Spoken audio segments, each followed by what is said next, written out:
nggak pakai Flap TZ lagi sekarang. Dia pakai Hayabusanya. Karena apa? Kyle TZ, dia ingin dapat full item atau spike powernya di saat yang tidak terlalu late game. Ya. Dan dia juga sekalian mencari kalau misalnya beruntung pun dia bisa dapetin cewek. Kalau misalnya clean ya Super Marco, ini tuh nggak bisa kemana-mana. Dia akan berada di laning, dia akan berada di arah backline, dia benar-benar bermain dengan front to back. Dan kalau misalnya KLTZ, walaupun dia nggak bisa numbangin seorang cewek nantinya, dia juga bisa dapetin satu Venom Nature. Tapi di depan sana Kairi akan mendapatkan satu Lord dan langsung hilang oleh Super Marco. Damage-nya terlalu besar, mereka mundur ke arah belakang. Flap TZ versus everybody, bakal coba dihajar begitu saja, tapi Flap TZ damage-nya udah mulai harus diperhitungkan, hilang.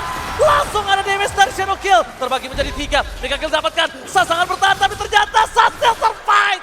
Sans bertahan dan tidak tumbang. Almost is never enough, Joji.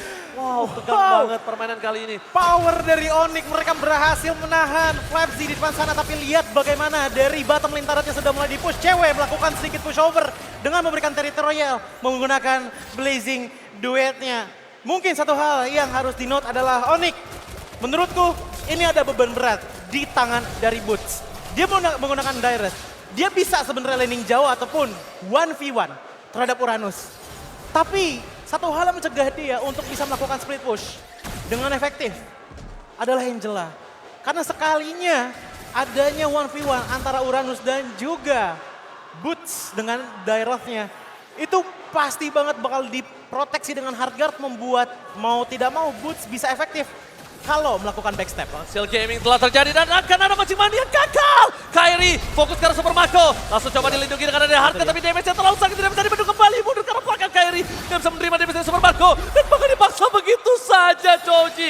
Flicker telah digunakan. Mereka memilih untuk menuju ke arah belakang. Bos terdeteksi. Gagal pulang. Gak boleh pulang kali ini Buset dan akan menjadi korban ketiga dari keganasan AP Brand. Ini dia yang menjadi power paling besar di AP Brand untuk di game kali ini. Frontline-nya diisi sama Flapzy, ditambah lagi dengan adanya Ogwen. Di belakangnya ada Super Marco yang hampir tidak tersentuh dari early game tadi. Membuat tadi sebenarnya udah bagus. Pergerakan dari Boots itu benar-benar dari belakang, pengen ngepenetrasi ke arah Super Marco-nya terlebih dahulu. Tapi sayangnya selalu ada Angela di sana, di mana Boots ingin melakukan backstep. Dan itu membuat beban yang cukup berat untuk bisa langsung melakukan pick off terhadap player-player dari AP Brand. Oke, kalau bisa dilihat sekarang mereka coba fokus ke arah Super Marco dan nampaknya Super Marco ini benar-benar terlalu kuat. Dia udah ada Win of Nature, kayaknya untuk di all-in sama Kairi ini agak cukup berat. Mungkin yang bisa menjadi jawaban adalah Sans. Ya, Sans yang mungkin akan menjadi jawaban dengan spamming-spamming yang dia miliki. Dan sekarang, gimana caranya Onyx jangan terlalu terburu-buru menuju ke arah Super Marco. Kalau dia terlalu terburu-buru ini berbahaya Coji. Masalahnya dari tadi yang aku perhatikan adalah team fight-nya, ini team fight berjalan. Karena ingat, ini junglernya Hayabusa sama Lancelot. Pastinya akan ada banyak reposition. Dan itu menurutku agak merugikan bagi Sans. Yang dimana di saat dia menggunakan real world manipulation-nya, ya dia grounding. Dia nggak bakal bisa bergerak kemana-mana lagi. Mungkin akan menjadi team fight yang sangat beneficial bagi teman-teman dari Onyx jikalau mereka bisa memaksakan team fight di area yang sekiranya itu cukup sempit ataupun cukup susah untuk melarikan diri. Contohnya seperti jungle area. Karena kebanyakan team fight yang kita lihat dari tadi itu kebanyakan ada di arah jalan laning. Yang dimana areanya sangat-sangat terbuka. Tapi kalau misalnya beberapa kali yang aku lihat sih, para pasukan AP itu nggak ada yang terpancing oleh Boots. Baru ngomong tapi ternyata mereka terpancing. Shadow Kill telah terbagi, Kairi menuju ke arah belakang, damage-nya terlalu besar, hilang begitu saja. Blazing Duet from cewek, memporak-porandakan backline dari para pasukan AP Brand. Tersisa salah juga cewek yang masih bertahan bersama dengan Turkey Boy. Tapi tidak bisa terlalu lama, Super Marco too strong. 3 berbanding 2 kali ini. Mampukah para pasukan Onyx mempertahankan damage mereka? Tapi lihat Sans, terpoking sedikit demi sedikit. Mereka akan mundur ke arah belakang. Dan real world manipulation tidak ada kali ini. Dan kemungkinan base akan menjadi pilihan utama oleh Super Marco. Super Marco too strong. Cewek karena Blazing Duet mereka harus menyelesaikan base-nya. Dan lihat, real world manipulation dibuka, dipaksa terlalu jauh. Gak bakal bisa. Oh, no, mereka membuy time. Di arah top lane mereka bakal coba dorong dengan minion yang mereka miliki dan dapat. Turretnya dapat Coji. Buy time dari Sun.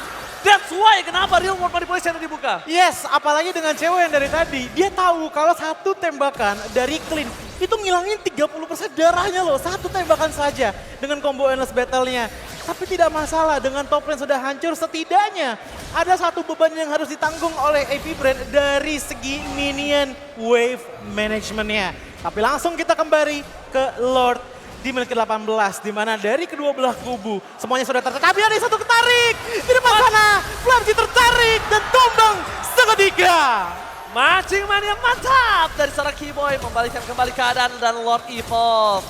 Harusnya kali ini Lord Evolve di tangan oleh para pasukan Onyx Esports. Semesta sudah memegang di mana kali ini AP Brand berada di posisi yang under. Real World Manipulation telah dibuka oleh seorang View. Mundur ke arah belakang. Masih ada Winter Trajan dan bahkan gagal. Langsung dimasukkan kembali. Outplay terjadi dan cewek. Blessing duetnya menghilangkan dua player dan Kaltizi. Kali ini bakal coba dipaksa, ditahan mundur. Para pasukan dari Oni, mereka bakal memilih untuk membuy time dan menuju ke arah Lord. Super Marco tanpa ada Ogun dan juga Flamtizi, dia nggak bisa berbuat dengan banyak. View sudah hilang, Ogun juga hilang. Jadi kita tahu bahwa offensive dan juga defensive power dari AP Brand telah diturunkan secara drastis. Di tangan Onyx membuat Lord pun terbuka dengan sangat lebar dan akhirnya gratis untuk Onyx bisa dapatkan. Dan kalau misalkan mereka berhasil menghilangkan mid lane turret, 2 minimal mid lane turret, ini akan sangat menguntungkan bagi Keyboy. Yang dimana Keyboy, kalau kita tahu bermain di rumput itu sangat berbahaya sekali. Dari segi penarikan yang bisa dilakukan. Oke, 8 dari 35. Tapi lihat, best turretnya telah dipecahkan terlebih dahulu. Keyboy bakal coba dilindungi dengan Real World Manipulation. View terperangkap di depan sana. Para pasukan dari Onyx, mereka harus menunggu sampai ada Real World Manipulation dan Sans. Apakah dia telah memegang Winter Tranchannya kembali, sudah on? Karena kalau sekarang dia tidak punya Winter Tranchan, ini berbahaya, Coji. Iya, apalagi kalau kita lihat ya sampai sekarang pun Sans masih belum disentuh. Lalu teman-teman dari AP Brand membuat sepertinya ini territorial power menjadi salah satu power yang paling besar dimiliki oleh teman-teman dari Onyx.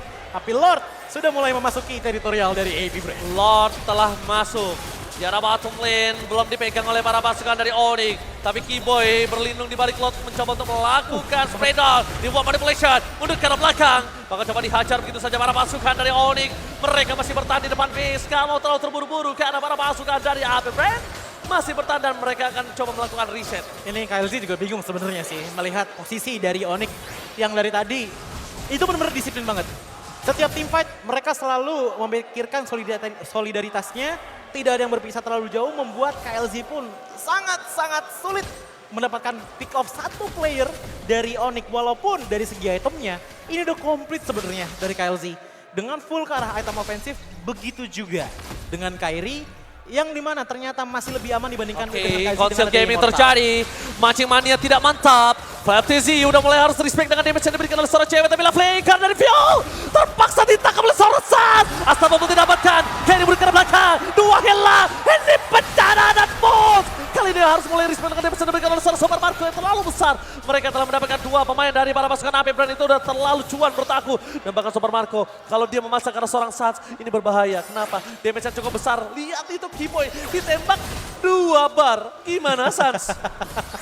Iya dari tadi walking damage-nya benar-benar besar banget, tapi satu hal yang sangat menguntungkan menurutku adalah pancingan sebenarnya yang dilakukan oleh cewek terhadap View membuat View pun tumbang.